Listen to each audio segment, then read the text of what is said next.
사랑하는 성도 여러분, 오늘 본문인 에스겔 25장 말씀은요, 하나님의 백성인 유다와 그리고 예루살렘이 죄악으로 인해 바벨론의 칼날 앞에 처참하게 짓밟힌 국가적인 대참사의 현장을 배경으로 하고 있습니다. 하나님의 임재를 상징했던 거룩한 성소가 이제 더럽혀졌고요. 백성들이 쇠사슬에 묶여 이방 땅으로 끌려가는 가슴 찢어지는 그런 눈물의 역사가 펼쳐지고 있다는 것입니다. 그런데 오늘 말씀은 이 슬픈 비극의 자리에 서서 함께 아파하기는커녕 오히려 기뻐했던 인접국가 암몬과 모압을 역사의 그 전면으로 호명하시는 것을 볼 수 있습니다. 여러분, 이 암몬과 모압은요, 본래 아브라함의 조카였던 롯의 후손들입니다. 그러니까 이스라엘과는 피를 나눈 깊은 인척이자 형제 국가였다는 거예요. 과거 출애굽의 험난한 여정 속에서도 하나님께서 그들의 영토를 침범하지 말라 명령하셨을 만큼 특별한 섭리로 보호하셨던 민족이 이 민족들입니다. 암몬과 모압이죠. 그러나 그들은 이스라엘의 기가 막힌 이 몰락을 보면서 손뼉을 치고 발을 구르며 악의적으로 환호하는 것을 오늘 본문을 통해 알 수 있습니다. 자기 백성을 눈물로 징계하시는 하나님의 아픔을 또한 비웃고 있고요. 그분의 백성이라는 거룩한 정체성을 멸시하는 세상의 오만함을 이 두 민족이 갖고 멸시하고 있는 것을 볼 수 있습니다. 그래서 하나님께서 이것을 결코 묵인하지 않으시는 것이죠. 오늘 이 본문 말씀을 통해서 우리를 냉소하는 세상의 평가 앞에 우리가 위축되지 말고 우리의 유일한 재판장 되신 하나님 한 분만을 우리가 경외함으로 성도의 구별된 신분을 굳건히 지켜내는 복된 오늘 하루가 되기를 소망합니다. 자, 유다와 예루살렘이 바벨론에게 처참하게 무너지는 그런 고난을 목격했을 때 형제 국가였던 암몬은 어떤 죄를 범했는가라는 것입니다. 자, 첫 번째는 오늘 본문 이렇게 얘기하고 있어요. 형제 자매의 아픔을 비웃으며 기뻐했다는 것입니다. 우리가 본문 읽었지요. 본문 1절 2절 보니까 이렇게 말씀하고 있습니다. 여호와의 말씀이 또 내게 임하여 이르시되 인자야 내 얼굴을 암몬 족속에게 돌리고 그들에게 예언하라 라고 말씀하는 것을 볼 수 있습니다. 우리 하나님께서 암몬 족속에게 말씀하라고 에스겔 선지자에게 그렇게 명령하고 있는 것이지요. 자, 역사의 무대 위에서 그들을 엄중하게 심판하실 것을 지금 예고하면서 에스겔 선지자에게 하나님께서 명령하시는데요. 자, 3절 말씀을 보니까 이렇게 말씀하고 있습니다. 너는 암몬 족속에게 이르기를 너희는 주 여호와의 말씀을 들을지어다. 주 여호와께서 이같이 말씀하셨느니라.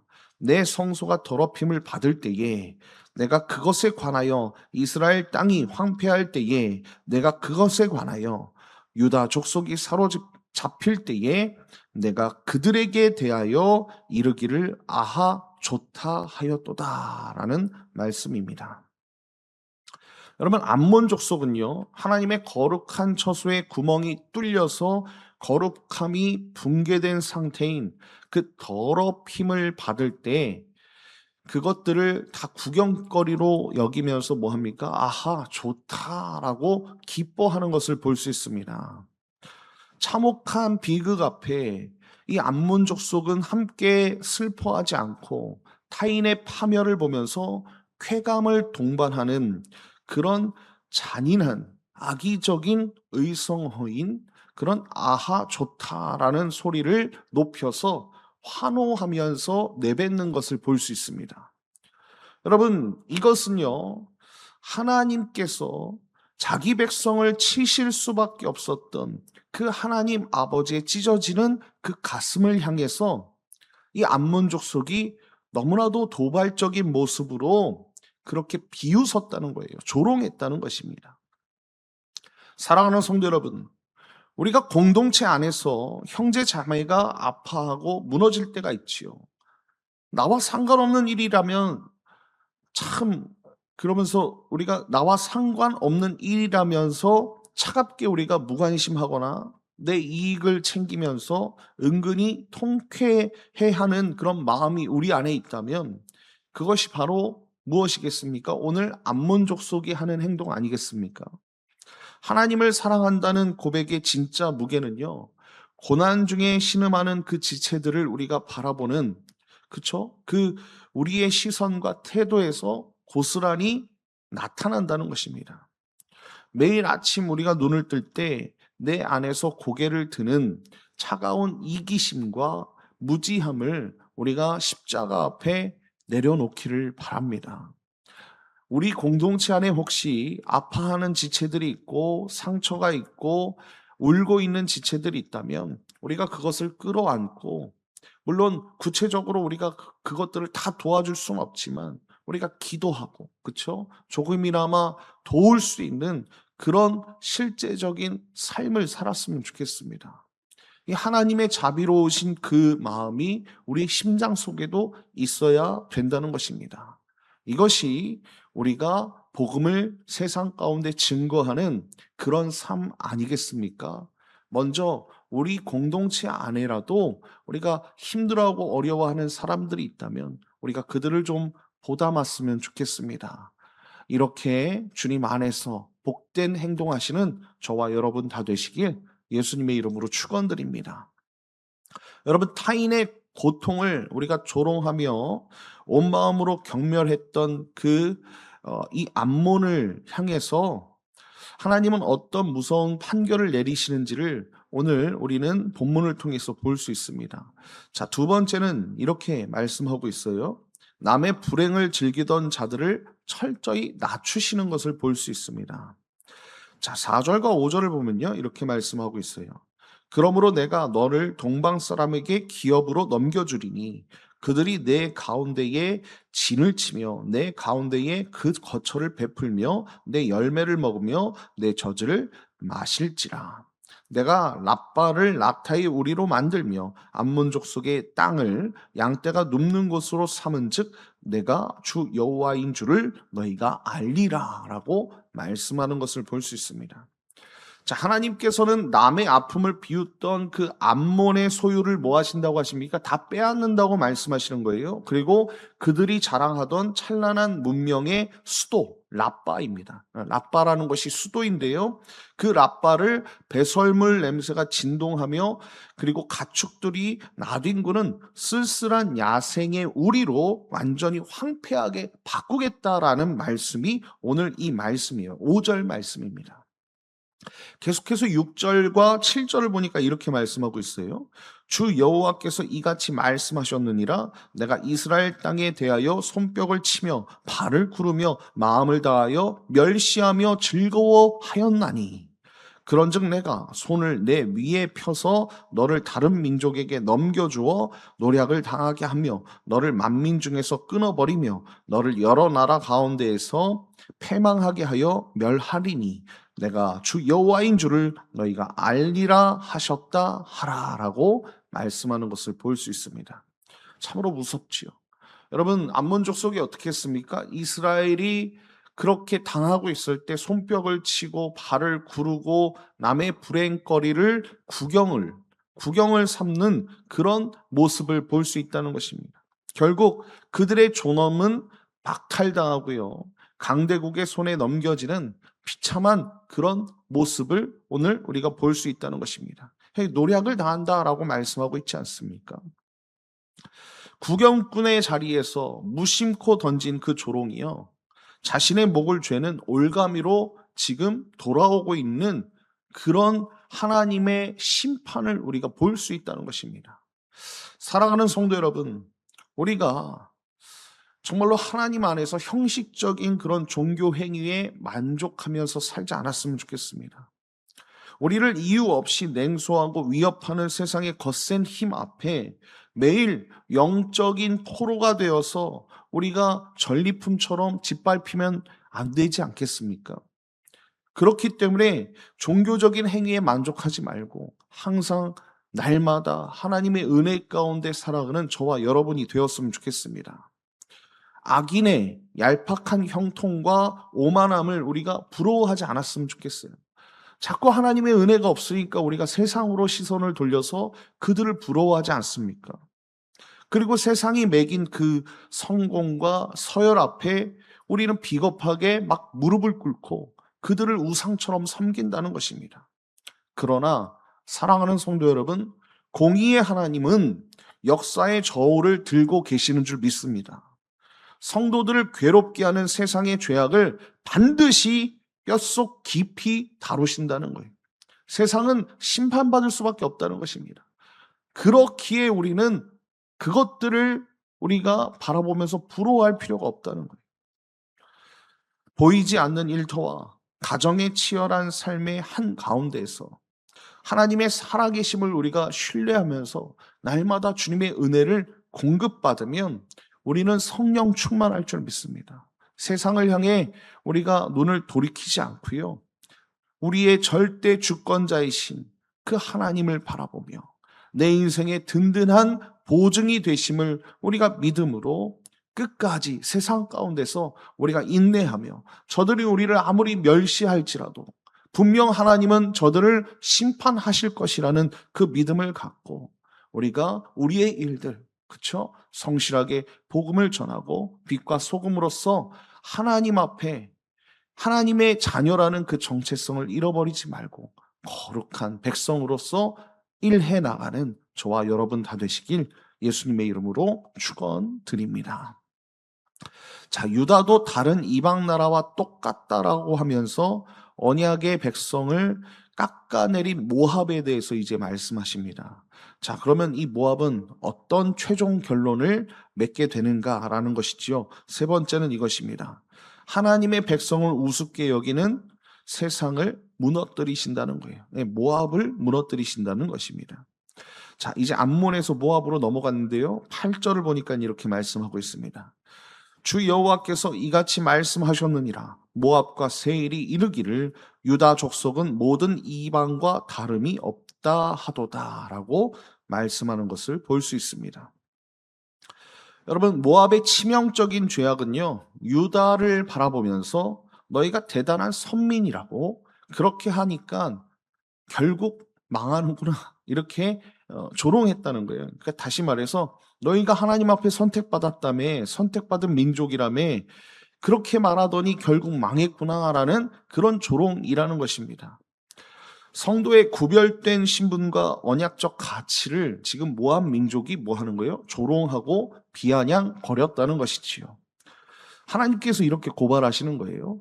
이어서 9절과 10절을 보니까 이렇게 말씀합니다. 그러므로 내가 모압의 한편 곧 그 나라 국경에 있는 영화로운 성읍들 베여시목과 바알목과 기랴다임을 열고 암몬 족속과 더불어 동방 사람에게 넘겨주어 기업을 삼게 할 것이라. 암몬 족속이 다시는 이방 가운데에서 기억되지 아니하게 하려니와라고 말씀하는 것을 볼 수 있습니다. 하나님께서는 모압 또한 정말로 하나님의 그 심판으로 징계하시는 모습을 볼 수 있어요.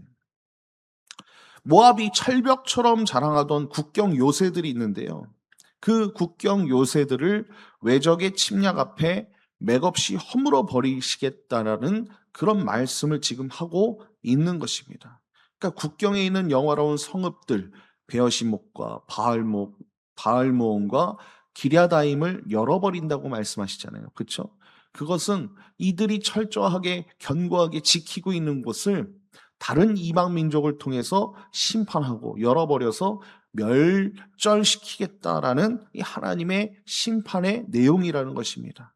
자, 11절을 보니까 또 이렇게 말씀하고 있습니다. 내가 모압에 벌을 내리리니 내가 주 여호와인 줄을 너희가 알리라라고 말씀하고 있습니다. 오늘은 계속 심판에 대한 이야기인데요. 하나님이 행하시는 이 철저한 이 심판의 목적은요, 여러분 단순한 보복이나 진멸이 아니라 여러분, 오늘 문장, 오늘 본문이 생생하게 증언하듯이 지금 뭐 합니까? 예, 내가 주 여호와인 줄을 너희가 알리라라는 거예요. 그러니까 하나님께서 어떤 분이신지 세상에 하나님께서 알리시겠다는 거예요. 머리의 지식이 아니라, 여러분 머리의 지식으로 알려주셨잖아요. 이스라엘 통해서 하나님이 있다는 것을 주변 국가들에게 알려주셨는데 그걸 통해서 모르니까 지금 뭐 하시는 거예요? 머리를 부수시면서 실존적 체험, 그러니까 징계를 통해서요, 여호와 하나님께서 온 우주의 진짜 주권자이심을 강제로 지금 암몬과 모압에게 깨닫게 하신다는 거예요. 이 사건이 그렇다는 것입니다. 사랑하는 성도 여러분, 세상은 오늘날에도 끊임없이 우리 그리스도인들이나 교회의 약점을 들추면서 예수 믿는 너희나 우리나 사는 모습 똑같다라고 그렇게 우리의 신앙과 정체성을 우습게 여기면서 조롱할 때가 있습니다. 그러니까 세상은 그렇게 우리에게 얘기하는 거예요. 그러나 우리는 세상의 평가로 쇠잔해 줄 수 없는 왕 같은 제사장인 줄 믿습니다. 예수 그리스도의 피값으로 산 특별한 소유라는 거예요. 이 확고한 신분적 자부심을 우리가 하나님의 말씀 위에 확신하면서 우리가 그 반석 위에 굳건히 서야 할 줄 믿습니다. 보이지 않는 골방과 일상 속에서 세상을 닮아가려던 그 고집을 우리가 꺾어야 된다는 거예요. 왜냐하면 결국 하나님께서 우리를 멸시했던 세상을 심판하신다는 거예요. 그렇죠? 그래서 우리는 어떻게 합니까? 이 세상, 정말로 썩어질 것 많고 더러운 이 세상 가운데, 죄 가운데 있는 세상 가운데 정직과 거룩함, 곧 성결함으로 하나님의 자녀다운 구별된 삶을 살아야 된다는 것입니다. 아무리 세상이 우리를 조롱할지라도, 십자가가 미련해 보일지라도 그 십자가는 우리에게 구원의 능력을 주는 하나님의 지혜라는 것을 여러분들이 잊지 마시고, 세상을 부끄럽게 하시는 그 하나님을 확신하시며 하나님의 찬란한 영광을 드러내는 저와 여러분이 되었으면 좋겠습니다. 이 은혜가 우리 가운데 가득 넘치길 예수님의 이름으로 축원드립니다. 결론입니다. 미국 LA 생명찬 교회에서 수십 년간 이민 목회를 신실하게 이끄셨던 정통 복음주의 설교자 김동일 목사님은요, 그의 책 예수로 기도하기에서요, 지체의 고난을 비웃는 세상의 오만함이 얼마나 무모한 것인지, 그리고 성도가 붙들어야 할 진짜 힘이 무엇인지를 변증하는 그런 이야기를 하고 있습니다. 18세기 프랑스 계몽주의의 상징이자 최고의 지식인으로 꼽혔던 사상가 볼테르에 관한 이야기입니다. 인간의 이성을 신격화했던 이 볼테르는요, 기독교 신앙과 교회를 격렬하게 혐오하면서 예수 믿는 자들을 향해서 자기 힘으로는 설 수 없는 유약한 자들, 그런 약자의 목발이다라고 그렇게 말을 합니다. 잔인하게 비하하면서요, 손뼉치고 발을 구르며 조롱했던 암몬과 모압과 같았다는 것이죠. 반면 볼테르보다 한 세기 앞서 당대 최고의 천재 수학자이자 과학자로 이름을 떨쳤던 파스칼은요, 정반대의 자리에 서는 것을 볼 수 있습니다. 지식인들이 교회를 떠나는 풍조 속에서 파스칼은 인간의 무력함을 정직하게 직면하면서 그의 유작인 팡세를 통해서 이렇게 이야기를 합니다. 인간이란 하나님의 은혜 없이는 결코 지워버릴 수 없는 오류로 가득한 존재이다. 그렇게 위대한 선포를 하지요. 저자는 이 극명한 이 이야기를 대조합니다.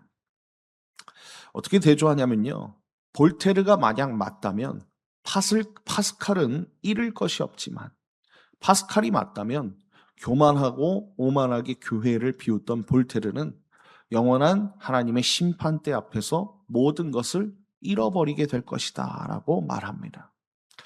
역설적으로 우리 그리스도인들은 내 힘으로 설 수 없음을 정직하게 시인하는 약자들 아닙니까? 그렇기에 하나님의 절대적인 자비에 내 인생을 온전히 맡겨서 도우심을 구하는, 기도하는 그런 사람들이라는 거예요. 이것이 가장 위대한 은혜의 목발인 줄 믿습니다. 우리가 기도하는 것은요, 어떻게 보면 우리가 목발을 치으면서 주님 앞에 기도하는 그런 모습이라는 것입니다. 사랑하는 성도 여러분, 세상이 우리의 가난과 고난을 구경거리로 삼아서 약자의 목발이라고 냉소하며 조롱하는 그런 모습을 우리가 볼 때가 있습니다. 그런 현실이 우리에게 분명히 있어요. 그러나 우리가 두려워할 것은 세상의 얄팍한 비아냥이 아니라 역사와 우주를 주권적으로 통치하고 계시는 심판자이신 하나님을 우리가 두려워해야 된다는 것입니다. 오늘 하루 내 힘으로 우리의 성벽을 쌓으려고 했던 그 허둥대는 그 계산을 우리가 멈추고 우리를 눈동자처럼 아끼시고 주님의 자비 앞에 우리가 무릎을 꿇고 기도하는 아버지의 백성들이 되었으면 좋겠습니다. 왜냐하면 공의의 하나님께서 죄 많고 더럽고 오만한 이 세상을 반드시 심판하실 것이기 때문에 그렇습니다. 그리고 당신의 거룩한 백성들은 하나님께서 마음에 두시고 항상 인도해 주실 것입니다. 여러분 이것을 믿으시고 세상을 향해서 부러워하고 그리고 그것들을 내가 갖고 싶다라고 입술로 고백했던 모든 것들을 회개하시고 이제부터 영원까지 하나님의 주권을 우리의 입술로 소리 높여서 전능하시고 살아계신 그 영광의 하나님을 찬양하는 저와 여러분 다 되시길 예수님의 이름으로 축원드립니다.